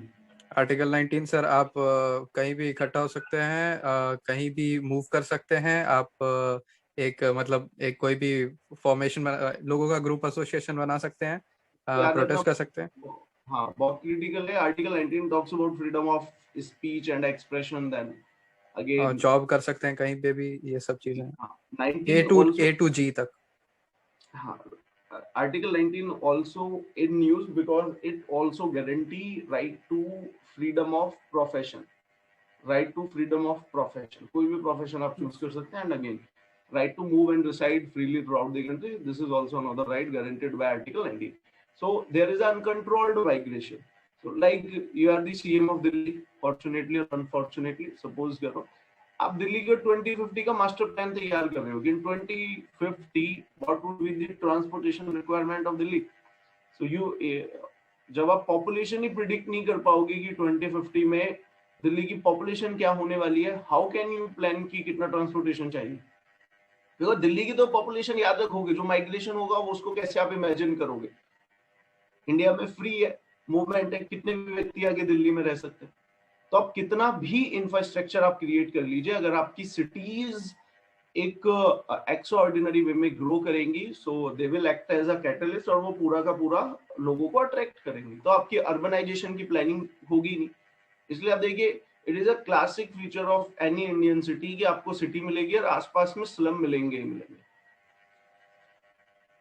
क्योंकि लोग हैं सीधे की सीधे ट्रेन पकड़ेंगे, यहाँ पे आएंगे एम्प्लॉयमेंट के लिए, लेबर वर्क करेंगे और शाम को स्लम्स क्रिएट हो जाएंगे. Any city. I am from greater Noida and you will find कि ग्रेटर नोएडा में state of the art infrastructure है, बेस्ट इंफ्रास्ट्रक्चर आपको मिलेगा in any city in India. And you will find कि यहाँ पे भी लोगों ने स्लम बना ली है. Can you imagine? यहाँ पे सी ग्रेटर नोएडा भी फुली डेवलप नहीं है, तो गवर्नमेंट ने लाइक सेक्टर्स बना रखे हैं, यहाँ पे आपके प्लॉट है.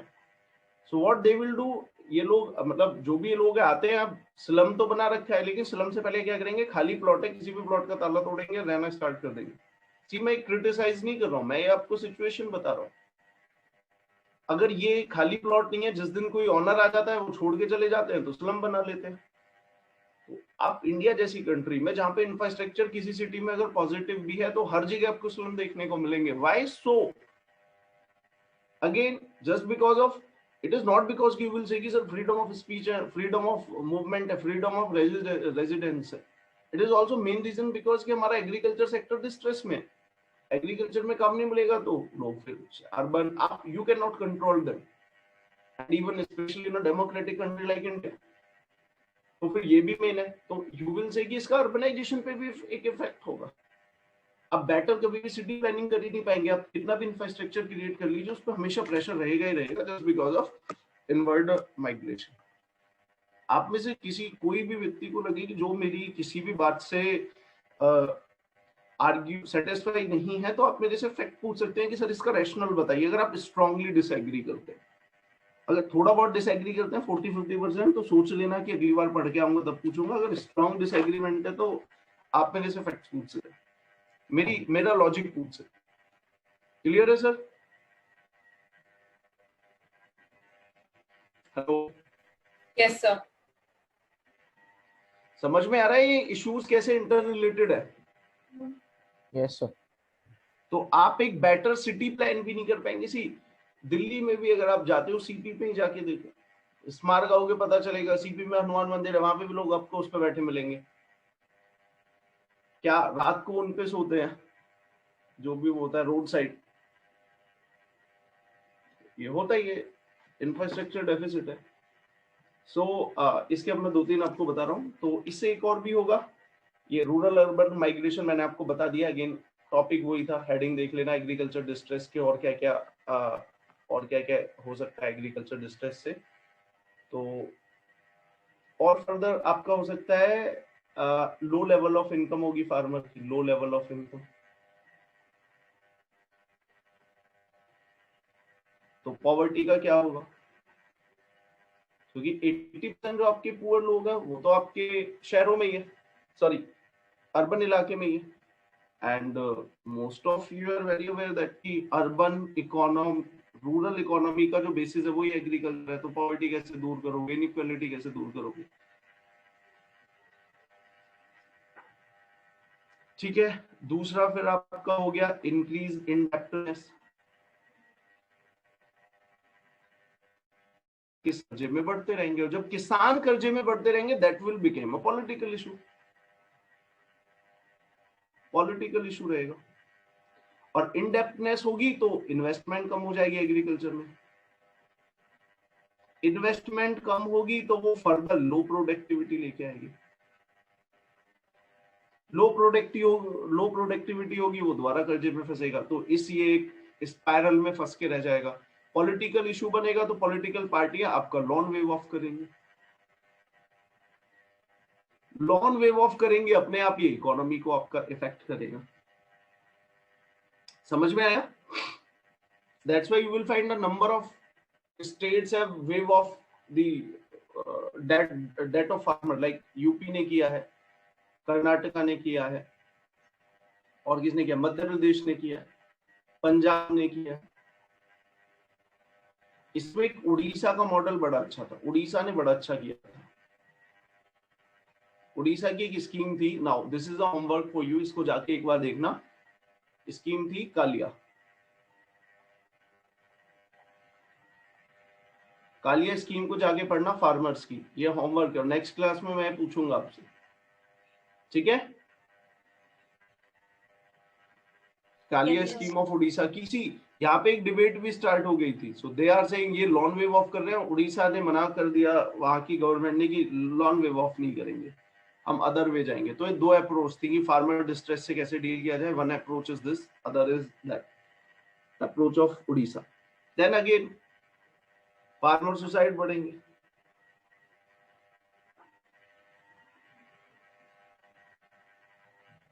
Farmer suicides will increase. कितने फार्मर सुसाइड करते हैं इंडिया में ऑन एन एवरेज? बताएगा डेटा?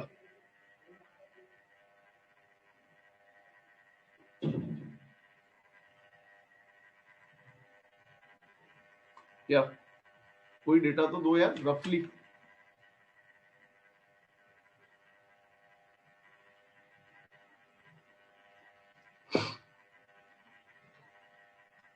डेटा नहीं है कोई?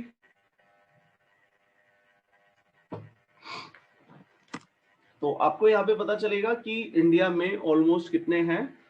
ये था एवरी ईयर, हाँ यही था, सेम भी डेटा था, लगभग 12 के फार्मर्स पर ईयर सुसाइड करते हैं। सो दैट्स अनदर इशू, और उसका फिर मेन इफेक्ट होगा exit from agriculture, exit from agriculture. ये डायरेक्ट थे, इनडायरेक्टली तो मैं इनसे आपको 20 पॉइंट बता सकता हूँ। मैं बोल रहा हूँ कि कोई भी ऐसा देश का ऐसा इशू नहीं है, कोई भी ऐसा सेक्टर नहीं है जहाँ पे एग्रीकल्चर नहीं करता है। ओके, तो अब किसी को कुछ पूछना है तो you may ask anything, any doubt, any particular thing आप अगर पूछना चाहिए।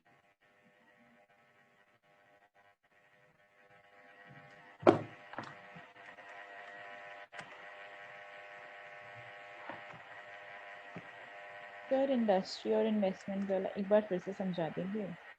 Sorry sir industries and the low production का जो कनेक्शन था वो एक बार फिर से समझा देंगे? ये मैंने किस में बताया था, हेडिंग क्या थी? सर हाँ, लो लेवल ऑफ इनकम जो रिलेटेड था, इंटर रिलेटेड था through the investment and the industry. Okay, industry नहीं बोला था, बट मैं आ रहा हूँ।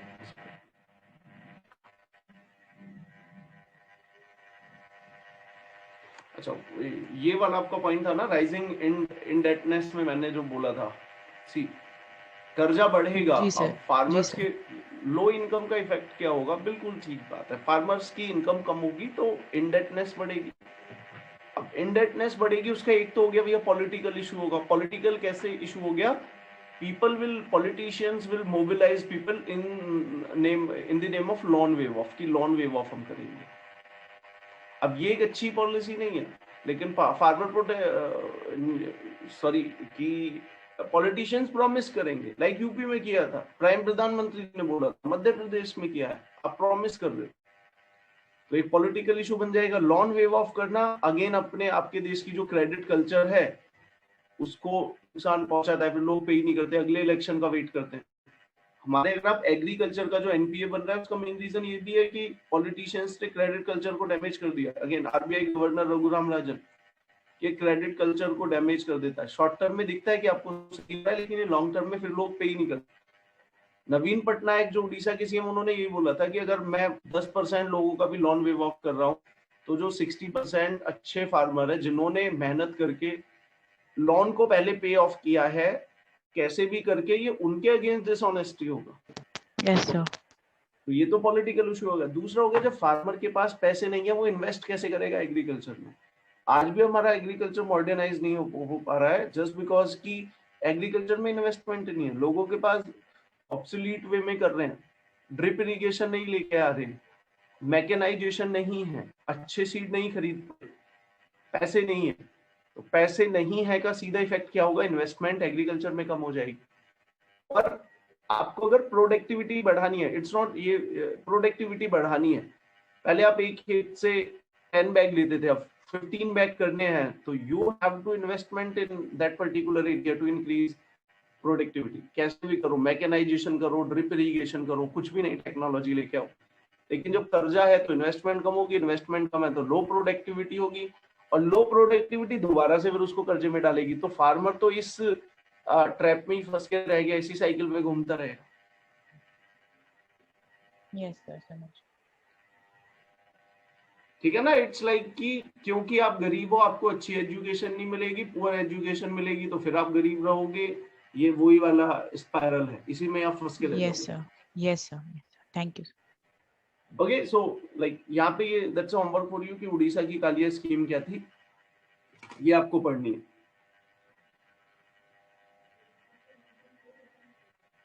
बाकी कुछ और आप पूछना चाहते हैं, एनी इशू? अब लास्ट के 10 मिनट आपके लिए, लास्ट क्लास से रिलेटेड, अभी से रिलेटेड, या आप चाहते हैं कि अगले 10 मिनट में मैं किसी इशू को बताऊं? You may ask. मैं इसके कुछ आपको नोट्स शेयर कर दूं या सर ये सब तो डायरेक्ट इश्यूज थे, कोई एक इनडायरेक्ट इशू भी प्लीज आप एक्सप्लेन कर देंगे क्या? लाइक कि चलो अब मैं अगले 10 मिनट में आपको ये बता रहा हूँ कि बहुत सारे इश्यूज है। एग्रीकल्चर किस किस को, सी मैं आपको बोल रहा हूँ ना, अगर कोई आपसे ये बोले ना आंखें बंद करके कि भी एग्रीकल्चर का इस पे इफेक्ट होगा, तो हाँ बोल देना।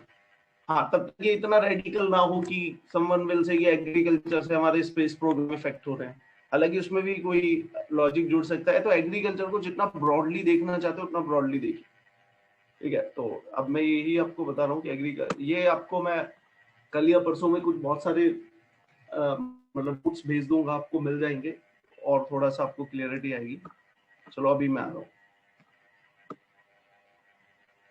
सो और कौन कौन से एरियाज हैं जहाँ पे एग्रीकल्चर से इफेक्ट होता है? तो पहले आप देखिए एग्रीकल्चर।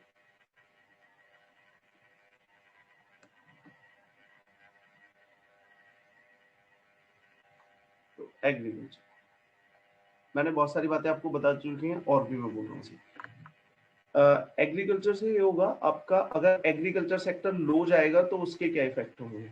आपकी प्रोडक्शन कम हो जाएगी, प्रोडक्शन आपकी डिक्रीज हो जाएगी, प्रोडक्शन ऑफ मैन्युफैक्चरिंग। अब आप बोलोगे सर ये कैसे कम होती है? क्योंकि आपकी मेनली जो प्रोडक्ट की डिमांड है वो रूरल एरिया से आती है, रूरल डिमांड। अगर हमारा एग्रीकल्चर सेक्टर अच्छा परफॉर्म नहीं करता है तो रूरल इलाके से डिमांड कम हो जाती है। आप देखिए जिस बार बम्पर प्रोडक्शन होती है तो फार्मर्स क्या करते हैं, जैसे ही पैसा आता है, कोई बाइक खरीद रहा है, कोई अपने घर में टीवी लेके आ रहा है, तो जो शहर में बैठे हुए लोग हैं जिनको जॉब्स मिलती है फैक्ट्रीज में काम करके, अगर एग्रीकल्चर सेक्टर लो है तो उन पे भी इफेक्ट होगा। दूसरा इफेक्ट प्रोडक्शन पे इसलिए होगा, रॉ मटेरियल। आप एग्रीकल्चर को सिर्फ खाना पीना ना देखें। जब भी मैं एग्रीकल्चर में बोलता हूँ आप सुनते हैं एकदम आप खाने पीने पे ही, फूड ही आपके ध्यान में आता है, लेकिन इट इज वेरी वेल। बहुत सारे ऐसे एग्रीकल्चर प्रोडक्शन है जो रॉ मटेरियल है for industry, like cotton, like silk, like आपकी जितना भी फूड प्रोसेसिंग सेक्टर है, लाइक आप ब्रिटानिया में जॉब कर रहे हैं। Are you getting my point? Yes sir. ठीक है, तो लग तो रहा है कि ये आपका एक नॉर्मल आप इंडस्ट्री में काम कर रहे हैं, बट उसका रॉ मटेरियल क्या है? एग्रीकल्चर से। और जितनी भी आपकी इंडस्ट्रियल प्रोडक्शन है इंडिया की, उसका 20% जो इंडस्ट्री है उनमें रॉ मटेरियल आपका एग्रीकल्चर की प्रोडक्शन से ही आता है। तो एग्रीकल्चर प्रोडक्शन सिर्फ फूड पे इफेक्ट नहीं कर रही है, आपके देश के इंडस्ट्रियल डेवलपमेंट पे भी इफेक्ट कर रही हैम्परिंग द इंडस्ट्रियल डेवलपमेंट.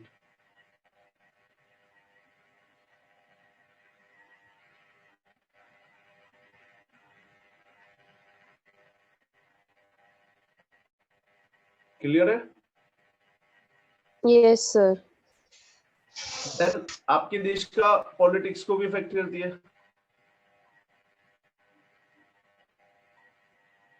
आपके देश में जितने भी लाइक एक मैंने एग्जांपल दे दिया था लॉन वेव ऑफ, इसलिए किया जा रहा है क्योंकि मेनली फार्मर्स है.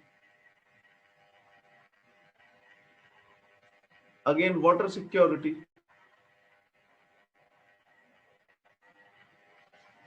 एटी % वाटर आपका एग्रीकल्चर यूज करता है, तो आप वाटर सिक्योरिटी भी कभी नहीं ला पाएंगे अपने देश में जब तक एग्रीकल्चर की वेस्टेज को आप कम नहीं करेंगे. एक इशू हो गया.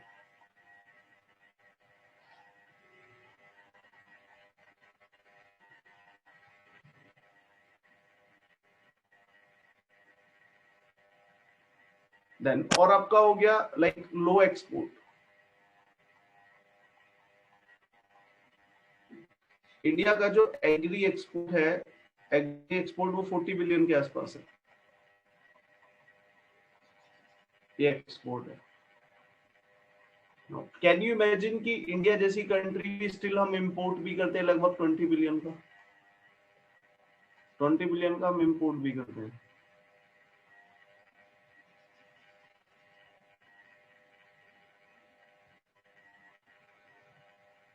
इंडिया जैसी कंट्री जिसकी 60% पॉपुलेशन एग्रीकल्चर पे डिपेंड है, वो भी इंपोर्ट कर रही है और इंपोर्ट भी बड़े लेवल पे कर रही है. ये भी एक मेन इशू है.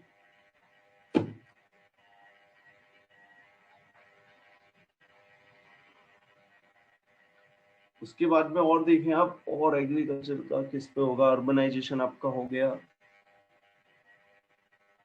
और भी बहुत सारे हैं. अभी जस्ट एकदम सर अगर एग्रीकल्चर पे खर्चा नहीं करेंगे तो इकोनॉमी में दूसरी जगह बजट एलोकेट कर सकते हैं. ठीक है वो भी, लेकिन थोड़ा मेन कोई मेन मुद्दा सा आप बताइए. Then again social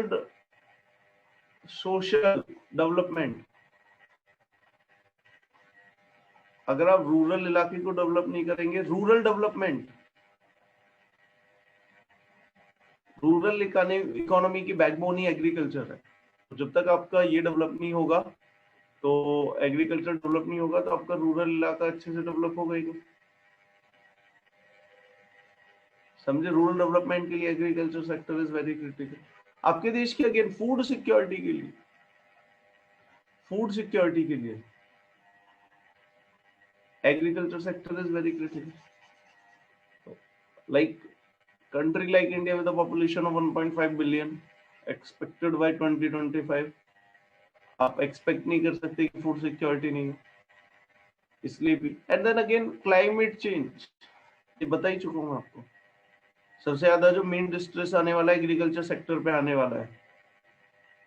education sector पे नहीं आएगा, हम तो ऐसे ही फिर भी बैठ के पढ़ाते रहेंगे. What about climate change, agriculture, monsoon आपका फेल हो जाएगा. और हमारे देश में तो हेल्थ को आप देखें, हेल्थ, ये मैं आपको बता रहा हूँ, एक बच्चा अगर हेल्थ पढ़ रहा है और उसने अगर इनपुट फूड नहीं बोला तो कुछ बोला ही नहीं है. हमारे देश में आपको पता ही है, हमारे देश का जो 80% जो बजट एलोकेट है वो सारा आपका क्या मैं बोल रहा हूँ, एक तो होता है आपका प्रिवेंटिव केयर और एक आपका बाद में होता है बीमारी होने के बाद उसको कुछ बोलते हैं. तो 80% बजट यहाँ पे जाता है. हम वेट कर रहे हैं कि वो बीमार हो, हॉस्पिटल बना रखा है, बहुत अच्छी बात है, बट पूरी हेल्थ की पॉलिसी में आपने सिर्फ हॉस्पिटल बनाने को प्रायोरिटी दी है. That's not a good policy. Preventive आप क्या कर रहे हैं? फूड में एडल्ट्रेशन है या नहीं, फूड की क्वालिटी कैसी है ये तो इंश्योर करो, वाटर की क्वालिटी कैसी है ये इंश्योर करो. ये होता है प्रिवेंटिव. किसी भी इकोनॉमी का, किसी भी देश का हेल्थ पूरा स्ट्रक्चर समझते हैं, तो इस प्रिवेंटिव पे ध्यान दीजिए सर. बीमार हो गया उसके बाद आप बोलो कि आने वाले समय में बाय 2030 हमारे देश के हर एक मोहल्ले में स्पेशलाइज सुपर स्पेशलिस्ट हॉस्पिटल होगा. हर एक बिल्डिंग की टॉप पे सीधा हेलीपैड बनेगा, हार्ट अटैक में सीधा उठा के ले जाएंगे 2 मिनट में. So that's not a good policy. पहले ये तो बताओ कि हो क्यों रहा है. फूड अच्छा नहीं है, लाइफस्टाइल डिजीज हो रहे हैं, फिट नहीं है आप. That's why see Modi saying fit India movement. कि भाई डेली आधे घंटे एक्सरसाइज ही कर लो, वरना तुम में से सारे लोग बैठते रहते हो, कैलोरी इनटेक ज्यादा हो गया है, फैट बढ़ गया है, फिर हार्ट अटैक होगा, फिर हॉस्पिटल भागोगे। हॉस्पिटल बनाना is not the solution.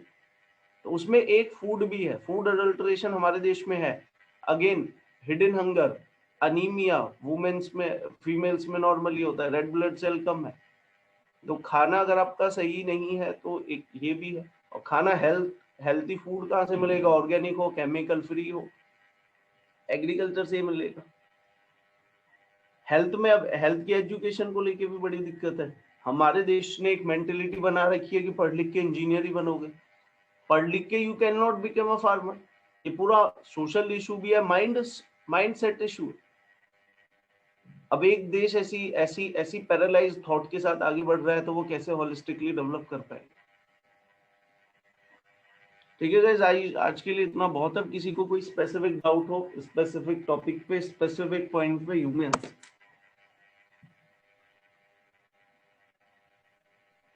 Sir मुझे एक डाउट है, आपने जेंडर माइग्रेशन के बारे में बोला कि जैसे काफी औरतें they stay back in their villages and उनके कारण फार्मिंग की जो रिस्पॉन्सिबिलिटी उन पे ज्यादा है। बट मतलब मुझे थोड़ा इस कॉन्सेप्ट में क्लैरिटी नहीं आई, gender migration, because women also migrate from their villages to cities for domestic help and other job opportunities. So can you like elaborate on that point?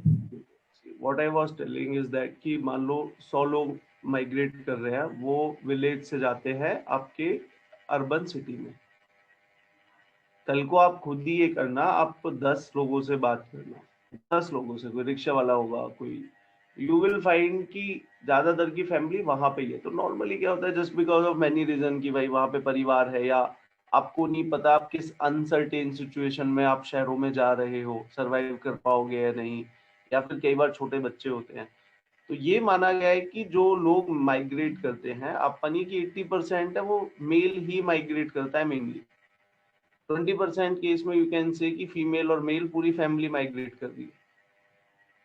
But आपको पता चलेगा, सी ये कुछ मत करो, अभी जाके वीडियो देख लेना जब रिवर्स माइग्रेशन हुआ था कोविड के टाइम में, तो मुझे बताना वहां पे आपको परफेक्ट जेंडर इक्वलिटी मिली थी। जब वापस जा रहे थे 50 मेल थे 50 फीमेल थी, या आपको 80% मेल मिले होंगे वापस जाते हुए, वीडियोस देखना, then you will find what I was telling कि मेनली मेल माइग्रेट करता है। इट्स नॉट बिकॉज कि वो जेंडर डिस्क्रिमिनेशन हो रहा है, just because of many social economic political compulsions. Okay, sir. समझे आप? अभी भी क्लियर नहीं हुआ है? नहीं हो गया सर। ठीक है ना, जाके ये देखना, वीडियो Right. देखना, नेक्स्ट क्लास में पूछूंगा जितना भी रिवर्स माइग्रेशन हुआ तो यू विल फाइंड कि मेल ज्यादा दिखेंगे, फैमिली में 20-30% मिलेंगे। Okay guys, so I hope it's enough for the day. और इसके कुछ नोट्स है वो मैं आपको भेजूंगा, तो उनको एक बार आप देख लेना। आज एक दो तीन दिन में मिलेंगे, बट मिल जाएंगे। ठीक है, Thank you, sir. Yes, sir. Thank you. Okay guys, good night. Thank you sir. Thank you भाई, थैंक यू।